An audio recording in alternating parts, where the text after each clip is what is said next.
Animals talk. Of course, they don't use language as we do, but they have a very wide variety of different ways in which they communicate between each other for many purposes during their normal lives. I'm always amazed by just how wide this variety is. And because many of their ways are not obvious to us unless we use technical means to demonstrate them, new forms are being discovered all the time. In this lecture, we're going to have a look at just a few examples of this great variety, and some of them will be ones that have only been discovered in recent years. These crickets are calling to each other. Males are calling in order to attract females. A little while ago, we put some gorgeous female ones in there, and they're just beginning to sing now. Not very well yet. There's a number of things about this, though. Crickets produce their sound by rubbing two wings together. They lift the front wings slightly, and they rub a sharp edge on one wing against a row of teeth on the other. Now, the part of the wing that gives off the sound is very sharply tuned, so there's only one note they can make. That's better. I think on the oscilloscope here, we should be able to see. There we have the pulses, and on the lower beam, we can see the constant frequency coming up, just a single note. You might like to have a look while we're here. This is the one that's singing now. You can see his wings raised, and the female is showing a great deal of interest in this. See how he clicks his wings together? The males also listen to this because if another male hears the song, then he tends to stay well apart so that they space themselves out in the environment. Now, the ears of crickets are on their front legs, just below the knee. If I stand like this, one eardrum is here and the other is there. They're very close together compared with the wavelength, and there is no large body in between. We have a slide now that shows a cricket leg. There it is, and the ear is just to the right of the elbow, as you see it there, and there it is in close-up. So how do they tell which direction the sound is coming from? Well, it works by a very clever way, discovered only a few years ago. This is a model that's been made by Bill Coates here. There are two microphones here representing the two legs, and the ears are joined together through the body by an air tube, which is part of their breathing system. The tube runs from one ear, up the leg, across the body, across the chest, and down through the other leg. So sound can get to any one ear by two routes. To this ear, it can come in through the opening there, and also in through this opening, up round here, and by that route. Similarly, sound gets to this side, straight in that hole, but also round through the body and down to there. Now, for one frequency, and only one frequency, the dimensions are such that you get interference at one ear if the sound comes from that direction. I can demonstrate this, I hope, by switching on the sound source. And I just adjust the frequency.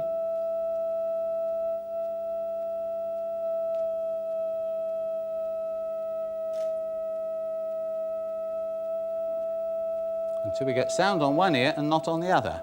Now I just turn it round.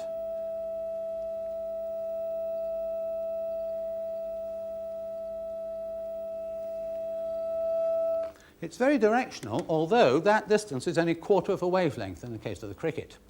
And it only has to work for one note because they only produce one note. That principle, however, has been used in technology for something called the gun microphone. This is a gun microphone. It has the actual microphone down here and a slot which has been cut away here a little bit more so you can see it. And the sound can get in at all points. And that slot represents an infinite number of holes. So now it works for all frequencies. And it becomes very directional along the axis of the gun. Now Ken is going to help me with a demonstration here. He has an operating gun microphone, and I'm going to talk very quietly, and he will point it first at my mouth, straight at my mouth. Now, as I speak, he will lift it slowly, and it doesn't matter if you don't hear what I say, because the beam of sensitivity is now going above my head, and now there should be very little effect over the loudspeakers, but as he brings it back, then the signal will begin to appear again, and now as it comes back to my face, we're getting a high sensitivity. Okay? Thank you very much. Some sounds, however, used by animals, we can't hear. I have here some baby mice that emit signals that we can't hear at all.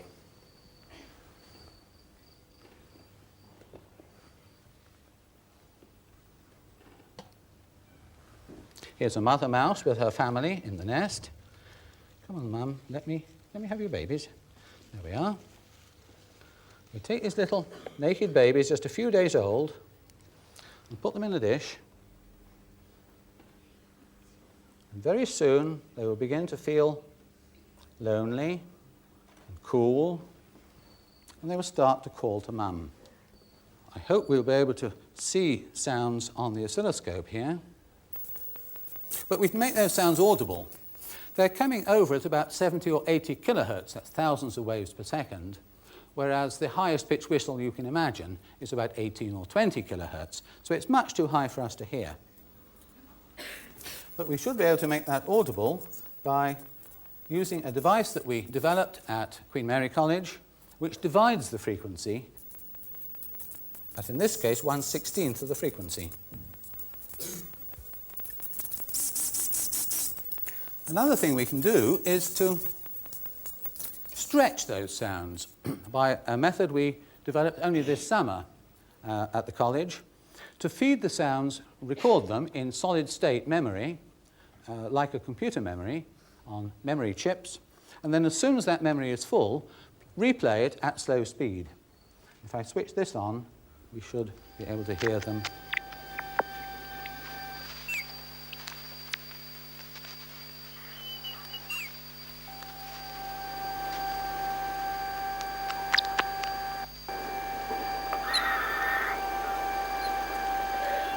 Now, the reason they do this is that if they come out of the nest in the normal course of events, they need to be retrieved. And so they identify themselves to mother and call for her help. And if I put them back in the corner of the cage, their cries should attract the mother, who will come and take them and put them back in the nest.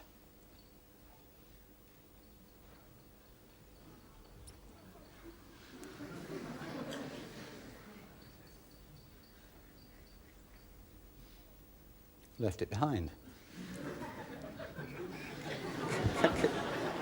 Come back and fetch it. There we go. And she will fetch the others quite soon. That is a case of ultrasound. Many insects produce ultrasound, and many rodents do. Over the last 20 years, some of my graduate students have developed this and shown that even in adult life, there's a wide variety of ultrasound signals serving social purposes in rodents. Very exciting development. But 6 years ago, it was discovered that some birds, the common pigeon, can hear very much lower than we can, what's called infrasound. The lowest pitched hum that you can imagine is about 30 hertz, 30 waves per second. But a pigeon can hear down to 1 wave every 20 seconds. Very low indeed. And so the suggestion has grown that perhaps some birds, particularly bigger ones, emit sounds that are too low in pitch for us to hear. We have a short film of a large bird from Scotland called the capercaillie going through its very elaborate courtship display.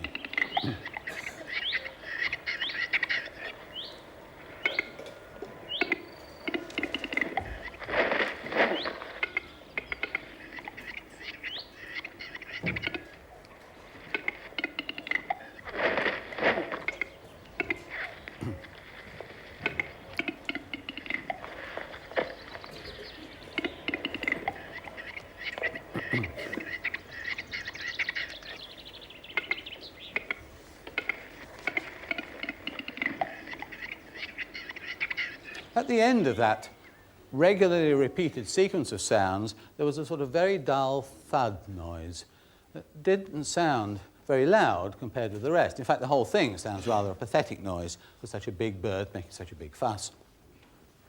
On the tape, we can hear that in hi-fi. Listen again for the thump noise just at the end of the sequence.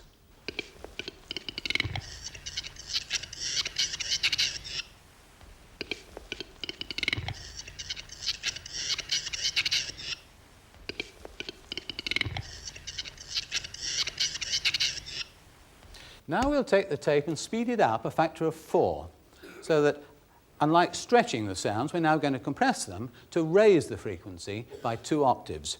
Now you'll hear the clicks and things very rapidly, and then a deep plop noise, rather like drawing a cork out of a very large bottle.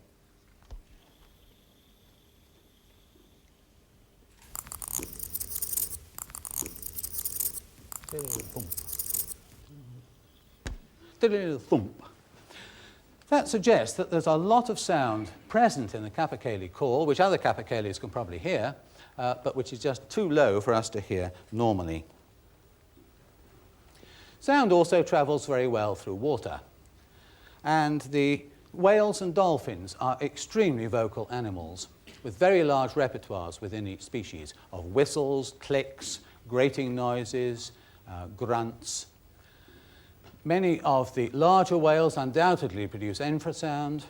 Many of the smaller ones produce a lot of ultrasound. We went recently to Whipsnade to produce a short film of dolphins in the dolphinarium there, and here you can see how they were recorded by an underwater hydrophone.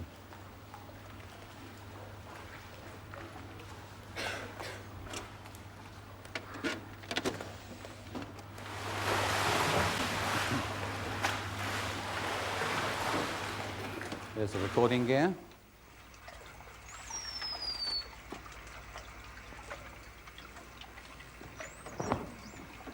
There's the hydrophone seen underwater.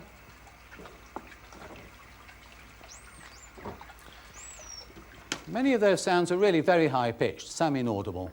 So we use the sound stretcher again now to bring it down tenfold.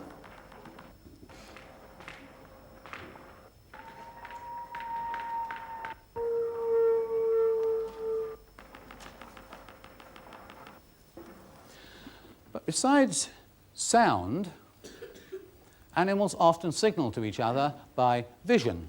Any sense can be used to pass a message. The example I'm going to show you first also happens to be underwater.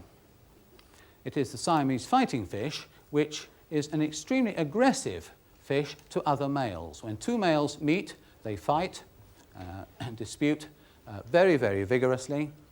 And the signals here are purely visual ones, at least at the start. To show that it's purely visual, I'm going to lift this partition in a moment, because behind it is a mirror. And then he'll be able to see his own image in the mirror. There is no other signal present because there is no other fish present. See how he reacts to seeing himself in the looking glass. There he goes. His gill covers go out to make his head look bigger. He gets very excited, showing off to his image like mad. And of course it is just the image, because there isn't another fish there. Nothing to feel with his touch sense that can feel water movements at a distance, so-called touch at a distance. No other smells, just a picture of what he thinks is another fish. He's a bit undecided what to do about it at this point, I think. Out he goes again. He keeps showing these gill covers, which are normally flat against the body. He keeps putting them right out, make his head look very big and fierce. These fishes come from Southeast Asia, and in those countries they used to have prize fights between different fishes that were put together in a small tank to see which of them would win, and sometimes large wagers were made. In order to use light, though, for signalling, at night it's necessary to make light. Fireflies have a very nice example here, where the female firefly does not fly, but sits on a tree in the jungle, and watches the sky, and the male flies along, flashing a winking light at a rate that is characteristic of that species. When the female sees the right rate flying overhead, then she winks back. He recognizes this and flies down to her. It's a beautiful way of bringing two very small animals together in a large tract of countryside.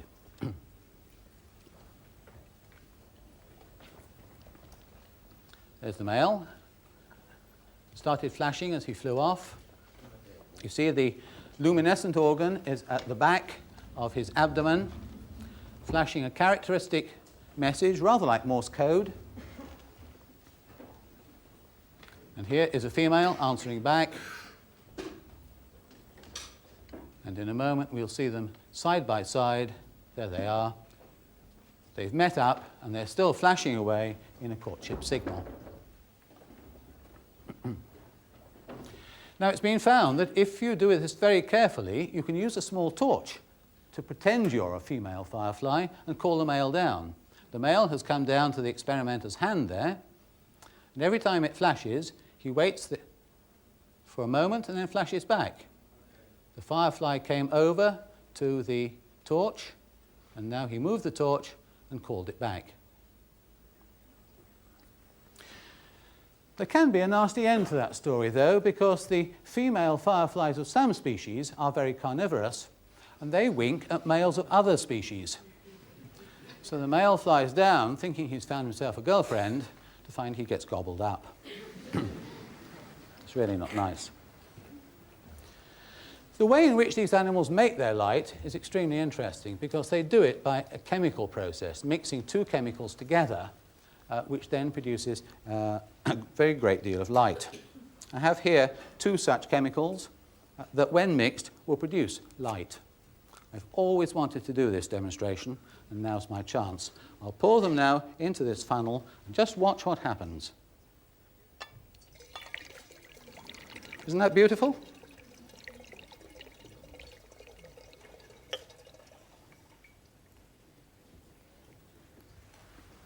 And it continues to glow in the big reservoir down here. Now, if I take the funnel, it's still quite cold. We're used to thinking of light sources as having to be hot. But this chemical reaction produces very little heat. All the energy of the reaction goes into the production of light. This is also used in fishes that swim either in the deep sea, where there is no light at all, or in shallower waters at night.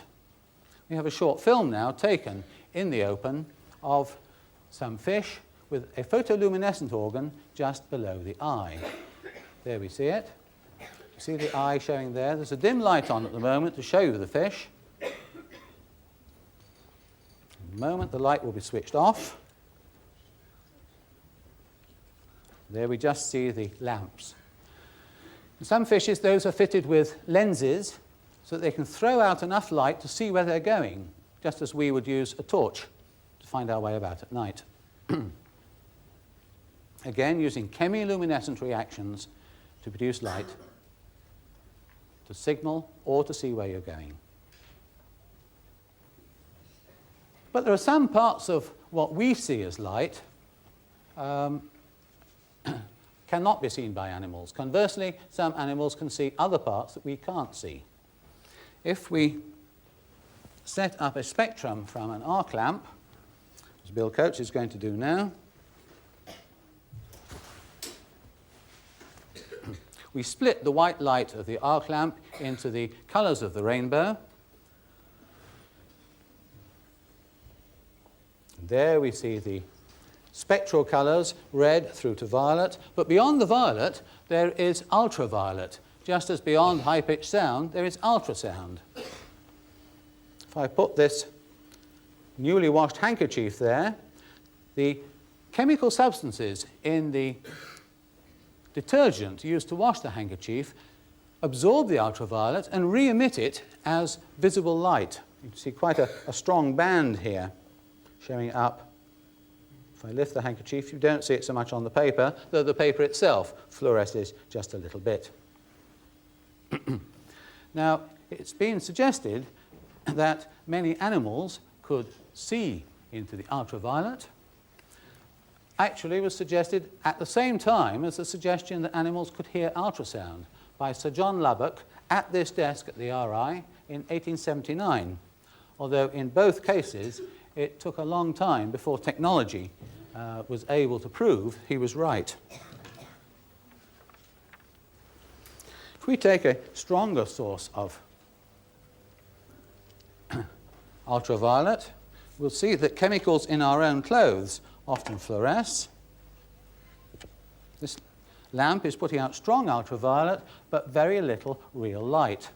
Let me just shine it around the audience and see how your white clothes all light up.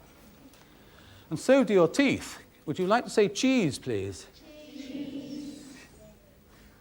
Not nearly as brightly as the clothes, and the clothes are probably masking the effect. Now, it turns out that many animals have pigments or structural arrangements that allow them to fluoresce, to turn ultraviolet into light that can be seen. And here we have some butterflies that do it. Watch this big one here, the hind wings, and the male of this species where the female looks very different. And see what happens when I shine the light on them. You see the wings of the big moth are glowing a beautiful yellow colour, and the male is still white, as he was under ordinary light, but the female hardly shows any effect at all. She does not fluoresce, and the male does. The problem about that, it's very interesting, but the problem is that we don't know why they do it. It may be, of course, that just like the detergents, that male in brilliant sunshine looks whiter than white. And so it helps them, in some sense, to increase the effect of the display that they're giving. But a quite different effect is that since butterflies can see ultraviolet, they have pigments that may reflect ultraviolet or absorb it. So the colours will look different, and there may be patterns that show up, if you can see ultraviolet in sunshine, that we can't see with our eyes because we can't. Peter here has a camera that was specially developed at Bristol University. It's a television camera that is sensitive to ultraviolet light. We're going to look at these two butterflies here, which are the same species, the male above and the female below, and they look very, very similar. A slightly more intense hue in the upper, the male, than in the female. But if we now look at what they look like in pure ultraviolet light, we see that the female is black, she does not reflect ultraviolet, and the male is glowing beautifully because he does. Now we can do a clever mix here by adding in some of the colours we can see to get the sort of impression that you might get if you had receptors like a butterfly that could see some of the visible colours and ultraviolet as another visible colour. And you see those two butterflies of the same species look quite different. As they fly around the forest, flapping their wings and displaying these colours, they will look strikingly different and can easily distinguish from each other. This is not a rare phenomenon. We just chose one pair to demonstrate, but here is a case from the Natural History Museum of other butterflies in every case, and some of these are very common, the cabbage whites, for instance, in which the male and the female look very different if you view them by ultraviolet light. Even plants communicate with animals.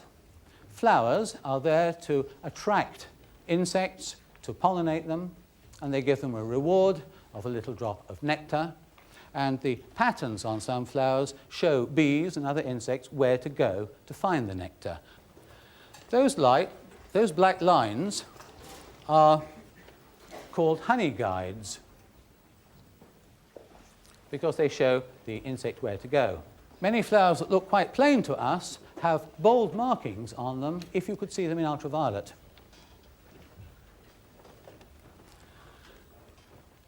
Scent is a sense that we don't use much for communicating. Of course, the perfume industry depends on communication via scents. but in our general lives we don't use it much, but most animals are very dependent on it indeed. I'll just show you a small piece of very commonly seen animal behaviour with some dogs.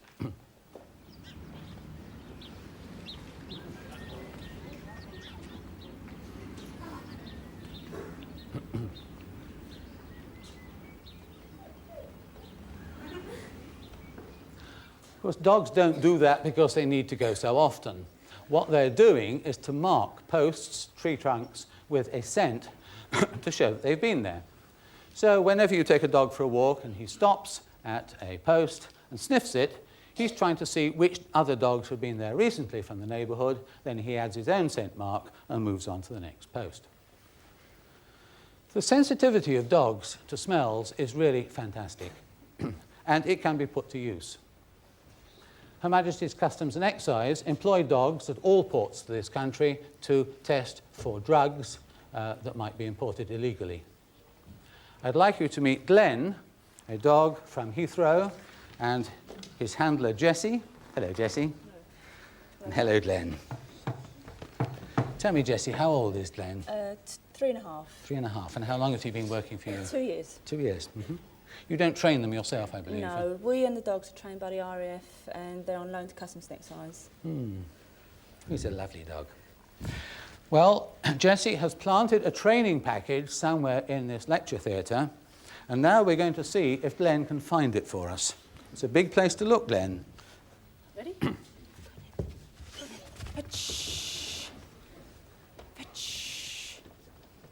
Just a couple of weeks ago at Heathrow, Glenn got suspicious about one mailbag in a pile of 50 coming in on a jumbo.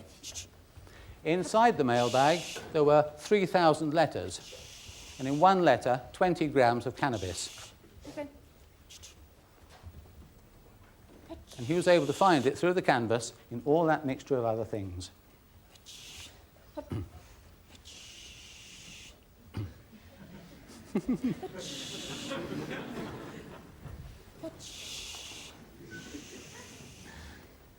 that something? He's showing me that there's something in this area. Yes, he's obviously interested in the area, but he doesn't want to go in there. What you got there then? Go on then, dig it out. Go on. That's it, good boy. Come along then. Bring it out. That's it. Go on. There we go. That's it, good boy. Go on, take it down.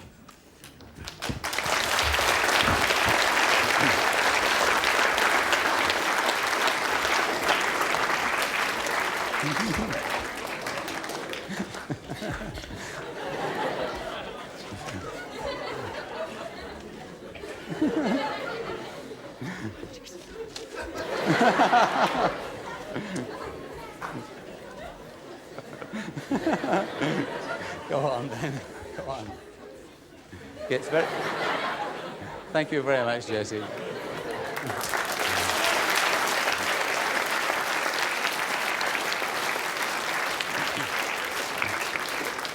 Gets very excited indeed when he's found his package and gets his reward. The use of scents, though, by animals can be very complex indeed. Have you ever seen a termite? They live in the dark, burrowing through wood, and they build themselves termite houses that they live in, and everywhere is dark, so they're blind. And there are several different castes. Here's a soldier here with a heavily armed head and very powerful jaws. These are workers. There's a worker there. They've got smaller white heads, and they're the ones that eat the wood and digest it and then pass the food to other members of the colony. I'm looking here to see if we have any winged forms, because they don't mate in the colony. The reproductive forms, there's a soldier, seen very nicely, another one here. There's another soldier and a worker. I can't see any winged ones. The winged ones leave the colony and fly up into the air to mate and start new colonies elsewhere. I can't see any just at the moment. So several different sorts of termites all living together, thousands and thousands of them in the one termite mound. They identify each other as termites of that mound by a mixture of chemicals which can be quite complex.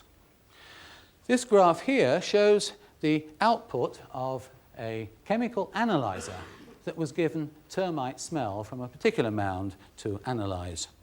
Each of those peaks or bumps represents a different chemical, and there are actually 21 different substances represented there in differing amounts. A lot of that one, less of that one, and so on, and very small amounts of some of the others. However, the safety of a termite mound is something that other animals would like to live in, and so they try and move in as guests.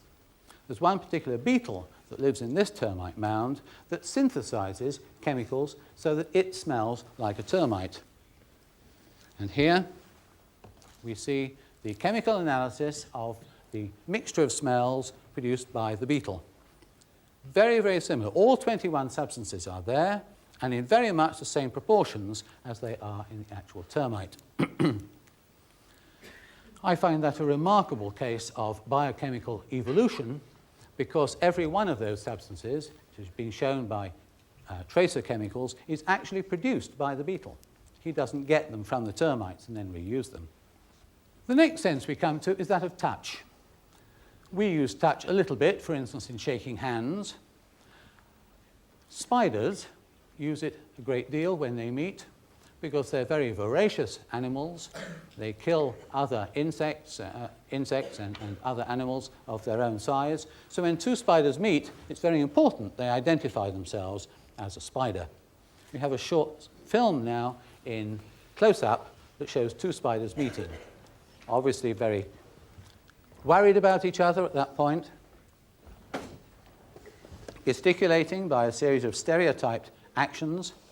Now they're touching each other very closely with their palps. And smell must be involved at this point too. And now they accept each other as spiders. We also see that, of course, in rodents. I'd like you to meet a couple of members of our family that we brought in from home. This is Snowflake, one of our Jungarian hamsters, who has turned pale for the winter. I think she's really rather a gorgeous little animal. Now, she doesn't live with her dad, but she's going to meet him now, and let's see how they greet each other. No, don't go off the edge. Come on, Dad. Come on. Go and meet your little girl. You see, they whisper, they touch, they smell. Isn't that nice?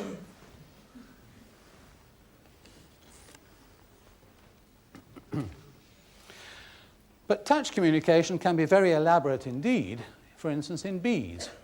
When a worker bee finds a good source of food, she gathers some of it and flies back to the hive, shows it to the other bees, and then tells them where to go if they want to get some too. Watch the one with the blue spot that marks her. She's turned to the left, and then she does a little vertical run upwards, wiggling her abdomen very rapidly, turns to the right, runs up again, wiggling her abdomen, turns to the left. It's a figure-8 dance with a straight section in the middle. The diagram now shows the pattern of the dance. The arrow showing the direction of the straight run tells other bees which direction to fly, and you can show with marked bees that other bees, having watched the dance or felt it inside the hive, know exactly where to go to get food. So we've been through all the common senses that we use: hearing, vision, smell, and touch. There's another sense we don't have, and that is electricity. The air we live in does not conduct electricity, but water does, even fresh water. There are enough dissolved salts in fresh water to conduct electricity, and most fishes are very sensitive to it. Some fishes also produce electricity. You've probably heard of the electric eel that can produce several hundred volts to shock its prey or to deter anybody who tries to interfere with it.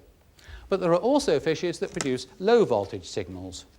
These are the elephant-nosed or mormarid fish from African rivers, and they produce electricity with a thin bit of the tail just in front of the tail fin. They produce it as pulses, as a series of clicks. And if we put some electrodes in the water, we should be able to hear. There we are. That rattling noise now is electric discharges from the tail of the fish.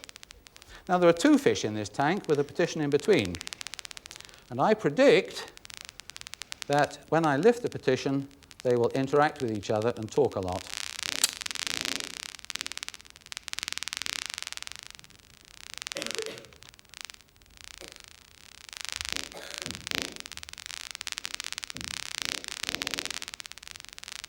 There we go. These butterflies that we have in front of us show that not all signals are what they seem. All those butterflies look very much the same, and it looks as if it was rather a pity to have to kill so many. But every one in that tray is a different species. The reason why they've adopted this common pattern, compare that one, and that one, and that one, and that one, for instance, very, very much the same, and yet there are 11 different families, and those three there aren't even butterflies. Those are three different families of moths. This is called the tiger pattern. And the reason why they adopt that pattern is that these ones up here taste very nasty. So a bird, for instance, that has tasted one of these will learn that pattern and leave it alone in future.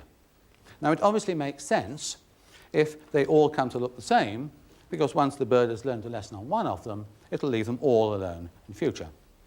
I think we call that a white lie, because each is, as it were, pretending to be one of the others, but is equally protected. But as we go round here, these butterflies up the other side of the tray are not protected at all. They're very palatable, and yet they still simulate that same pattern of coloration. This is called Mullerian mimicry, where they help each other by coming to look alike, and that's called Batesian mimicry because they're really telling lies. They're saying to the predator, I taste nasty, and in fact I don't.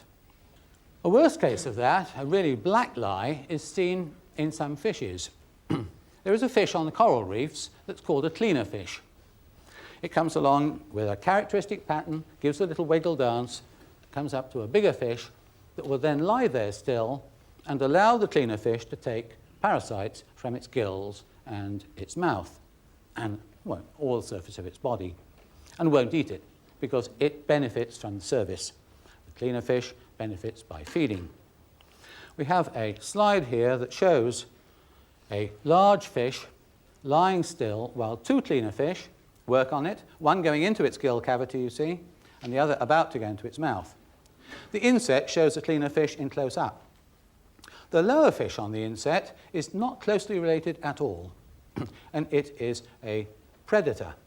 It comes up, simulating the cleaner fish, does the same little sort of jiggle dance. When the big fish goes quiet, he swims around the back, takes a big bite out of the fins, and swims off and eats it.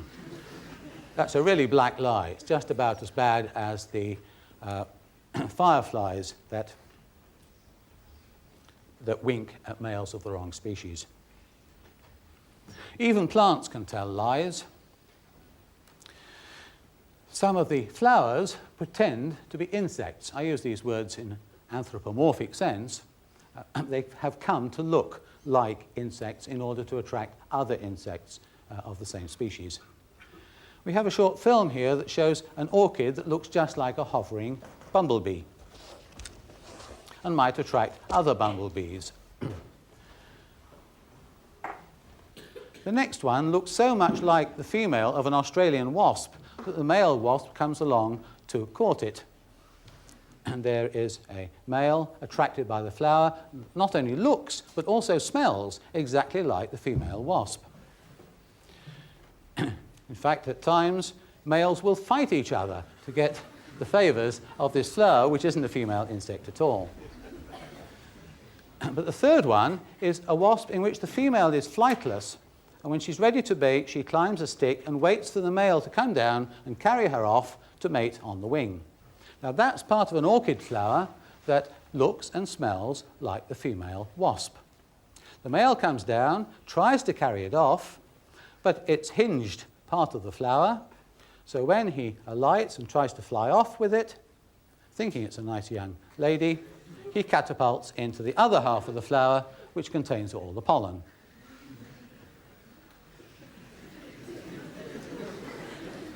And of course, if he does that to another flower, he transfers the pollen from the first over, which is just what the plant needs.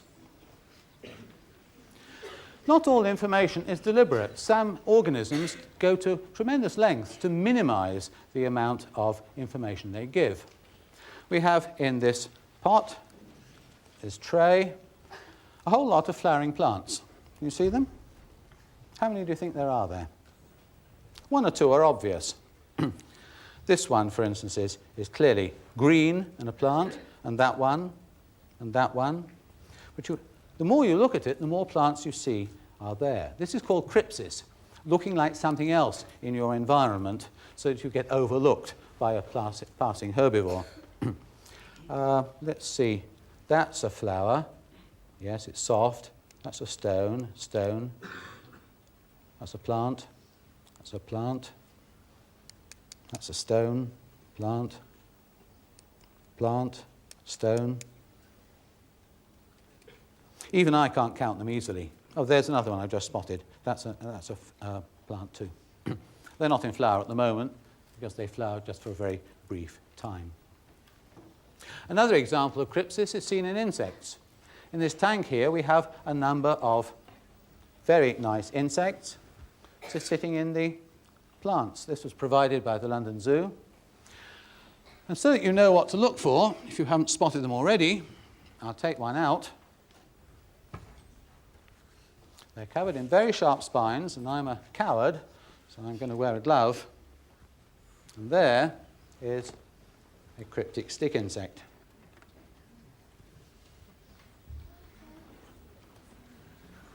Now, all day long, these insects stay quite motionless among the vegetation, and in the open field you just would not notice them.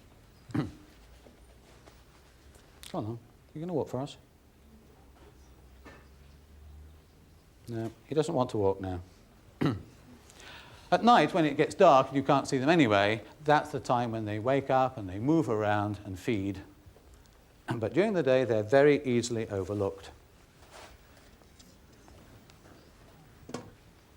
He's beginning to move now. Shall we have him out again?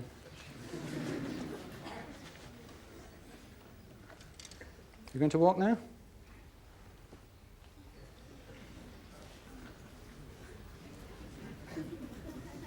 Come on then, come on.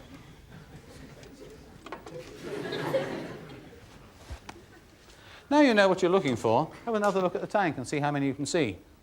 They're really jolly difficult to see. And there are several in there. There's one at the back here. There's another one round the far side, hanging on the stems. I'm not sure. What I am sure is if that was just a bush beside the path when I went for a walk out in the open, I just wouldn't see them at all. They would be extremely difficult. Many fishes can actually change their colour to look like their background so that they are camouflaged, whether they're over a dark-coloured background or a pale-coloured background. In this tank we have some plaice. Flatfish are some of the best examples of this. And we've got, I think, two on this side with pale gravel. They tend to dig themselves in a bit. And one this side over a much darker gravel. Let me first of all get these ones that are dug in out, because they'll still match their background even if they've gone under the surface. Digs himself in again straight away. And here's the other one. Now let me lift the partition to show the dark one and the pale ones on the same background. Come on over. Come on. He's gone quite a lot darker. All right, so many organisms minimize the information. Others don't. They boldly advertise. They go in for what are called warning colours, which are combinations of black and white and red, orange or yellow. They say, here I am. And the reason is that they are protected in some way, like the distasteful butterflies, for instance, so that if you mess about with them, you're likely to regret it. A wasp, for instance, is bold, black and yellow stripes. One of the more venomous snakes in the world is called the coral snake. We have a short film here showing a coral snake, which normally hides away under rocks or logs. But if you meet one, that combination of stripes would tell you, leave it alone. It's a very venomous animal. So now we have a surprise for you, because in this tank here,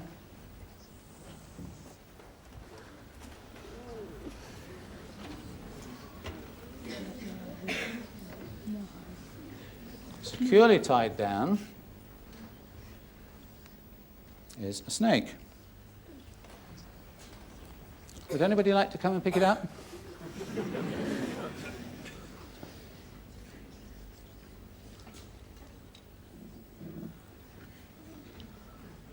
I'm going to do this just because I know it's not a coral snake. This is a Batesian mimic.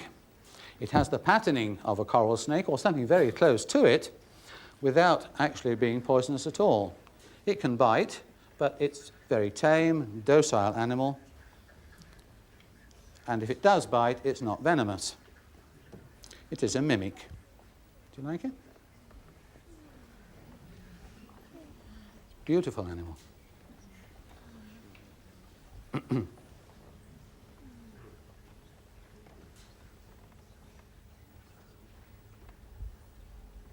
Nice and warm, isn't he? Yeah. Been in a warm place.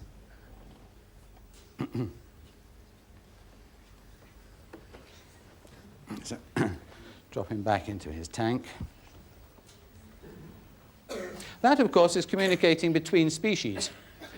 The pattern of a coral snake, or indeed of that mimic snake, is telling something to members of other species. It's not a social communication at all.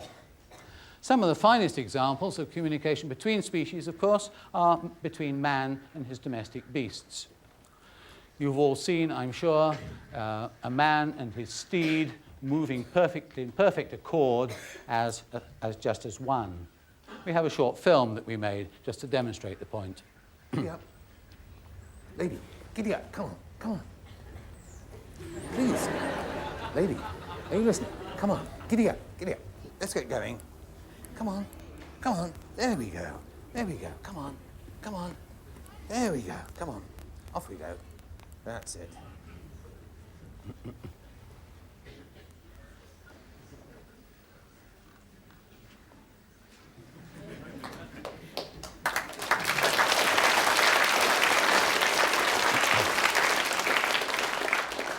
It was only afterwards that they told me that that camel grew up in Russia and only spoke Russian. So I was using the wrong code all the time. But these days, you should see me jumping off against the clock. It's great stuff.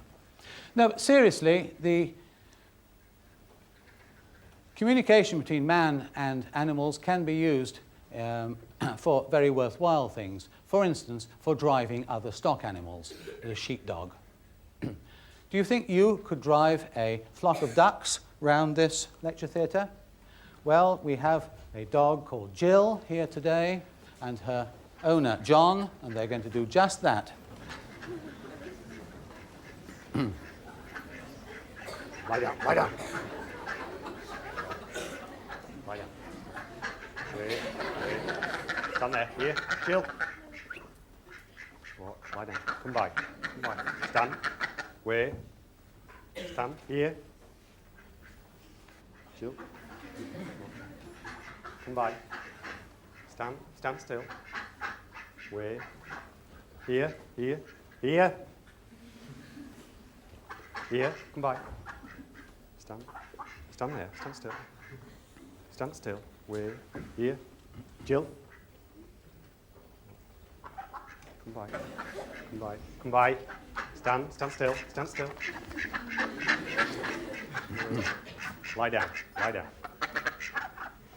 It's beautiful. Very fine.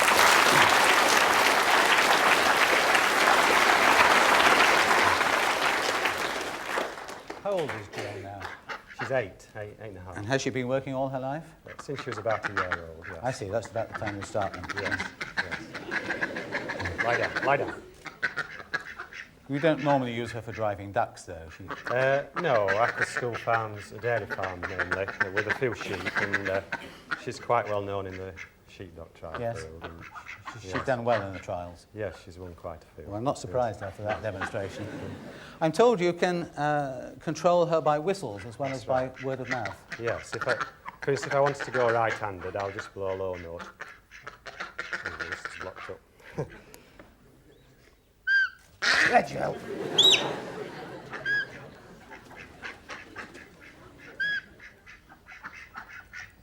Stand still. If I wanted to go left, I would make this sort of a note.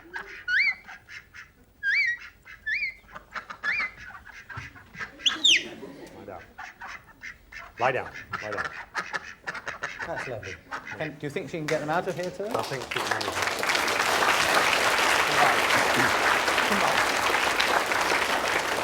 Come by. Where? Jill. Come by, come by, come by. Steady. Stand still. Stand still. Come by. Here. Stand there. Stand, stand, stand, stand, stand still. Come by. Stand. Wait. Stand. Stand still. Stand still. Stand still.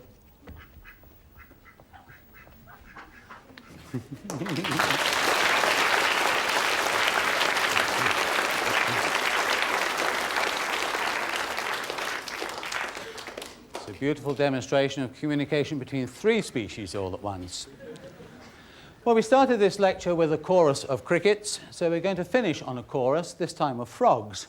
Frogs also call to attract females, and they set up a chorus so that when one male is calling, he doesn't get all the females, the others then set up in competition.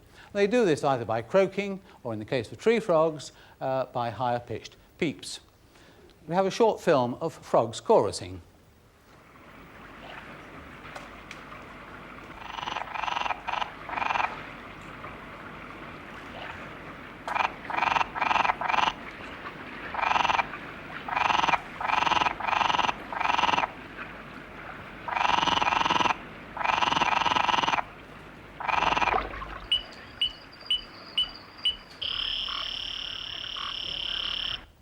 Felix Hess from Holland has made these little machines in which there is a microphone that can listen to sounds and a loudspeaker that can make sounds rather like those of a calling tree frog. In between there is a sound discriminator.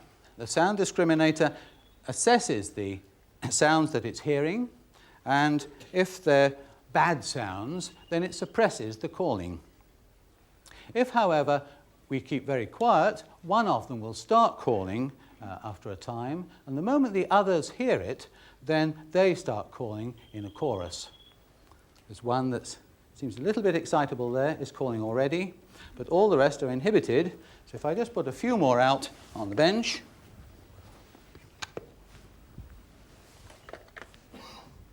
and then if we all keep very, very quiet,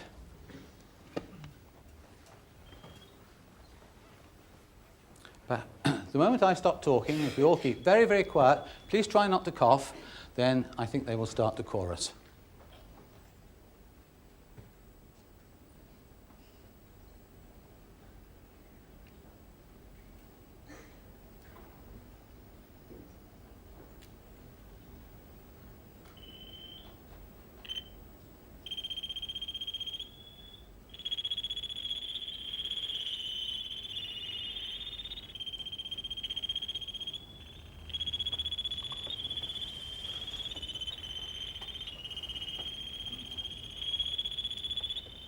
Boo. Boo. As long as I keep talking, you see, they're inhibited and they keep quiet. Now, Felix has made these, as a biophysicist, for use in art shows, as a sort of living exhibition of art. But they also are very good science, because what they're doing is very much what we imagine is going on in the brain of a frog. that is listening for dangerous signals, but the moment another male starts calling, then he has to join in and try and attract females himself. Let's just try once more. See, they're quite quiet now. If we all keep very, very quiet, let's get another chorus.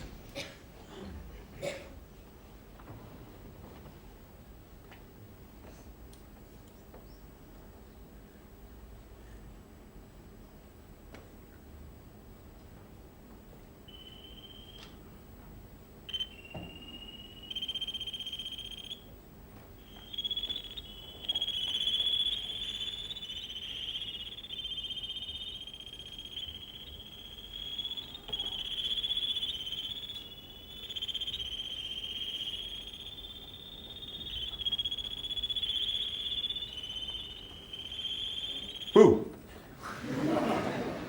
As an example of what can be done with sound discriminators, I think that's rather super. We might call these bionic frogs. In the next lecture, we shall be putting together some bionic bats and seeing how they compare with real radar systems. Thank you very much.